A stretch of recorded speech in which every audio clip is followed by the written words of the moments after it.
Hello everyone, welcome to my channel. पिछले video में हम लोग क्वेश्चन नंबर 8 तक डिस्कस किए थे। आज हम लोग नेक्स्ट क्वेश्चन डिस्कस करेंगे।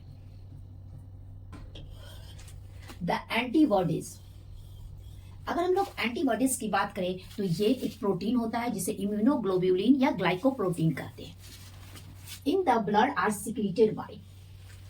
हमारे ब्लड में एंटीबॉडीज का सिक्रीशन लिम्फोसाइट्स के द्वारा होता है। लिम्फोसाइट्स दो तरह के होते हैं। लिम्फोसाइट्स दो प्रकार के होते हैं, एक बी लिम्फोसाइट्स और दूसरा टी लिम्फोसाइट्स।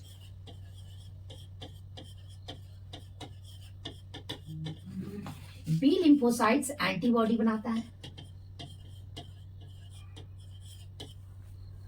जिसे शॉर्ट फॉर्म में ए भी लिखते हैं, और टी लिम्फोसाइट इसे हेल्पर सेल कहते हैं। ये बी लिम्फोसाइट्स की सहायता करता है एंटीबॉडी का निर्माण करने में। तो antibody in the blood are secreted by lymphocytes. Next question, in human ringworm disease is caused by. अगर हम रिंगवर्म डिजीज की बात करें तो ये फंजाई से होता है। ये रिंगवर्म डिजीज फंजाई से होता है और 3 फंजाई के जीनस हैं। ये जीनस है जो ये डिजीज करती है। तो फंजाई के जो जीनस है,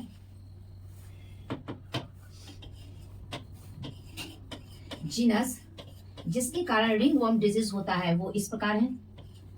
माइक्रोस्पोरम,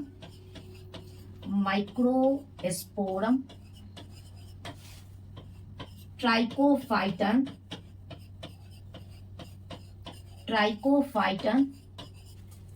और थर्ड वन इज एपिडर्मोफाइटन।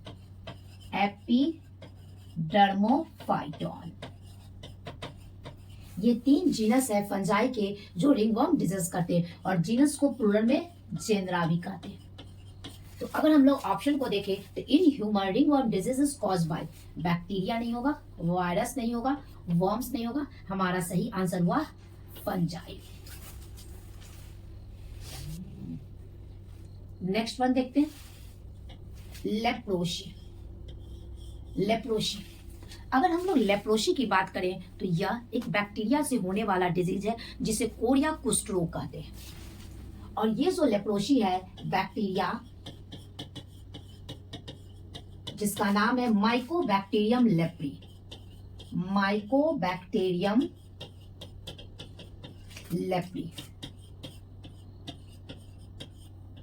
के कारण लेप्रोसी डिजीज होता है। यानी कि हमारा सही आंसर क्या हुआ? Mycobacterium, option C. Next question, genital warts disease. Genital warts यह एक सेक्सुअली ट्रांसमिटेड डिजीज है।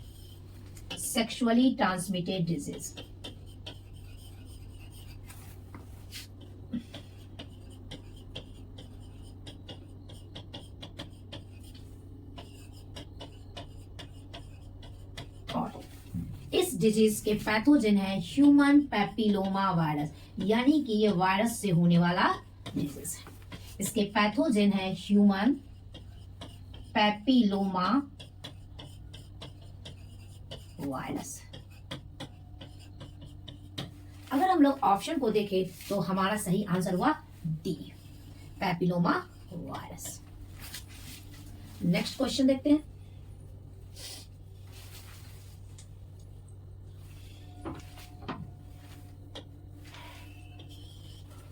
World health day is celebrated every year on. तो world health day every year 7 अप्रैल को सेलिब्रेट होता है। यानी कि हमारा सही आंसर क्या हुआ? B. Next one, which one is a viral disease. इनमें से कौन सा डिजीज वायरस से होता है? अगर हम बात करें फ्लू, ये भी वायरस से होता है। पोलियो वायरस से होने वाला डिजीज है। और एड्स पहले ही हम लोग पढ़ चुके हैं कि ये HIV वायरस से होने वाला डिजीज है। यानी कि हमारा सही आंसर क्या हुआ? डी, सभी all. Next question, malaria disease is caused by. अगर हम लोग मलेरिया डिजीज की बात करें, मलेरिया ये डिजीज प्रोटोजुआ के द्वारा होता है, कॉज्ड बाय प्रोटोजुआ, और उस प्रोटोजुआ का नाम है प्लाज्मोडियम।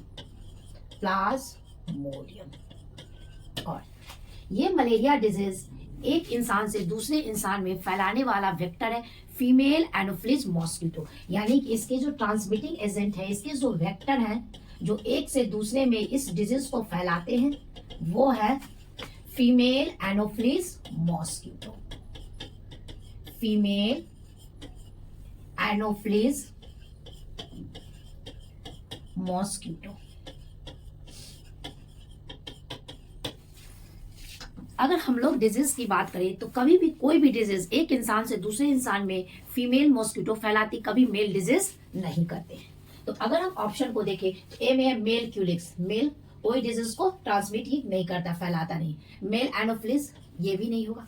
तो कौन फैलाता है? Female Anopheles mosquito. तुम्हारा सही आंसर क्या हुआ? बी।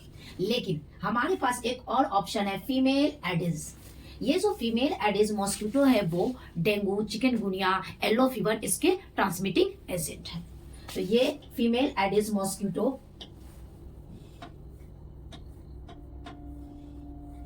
येलो फीवर को एक से दूसरे में फैलाता है, दूसरा चिकनगुनिया और थर्ड वन इज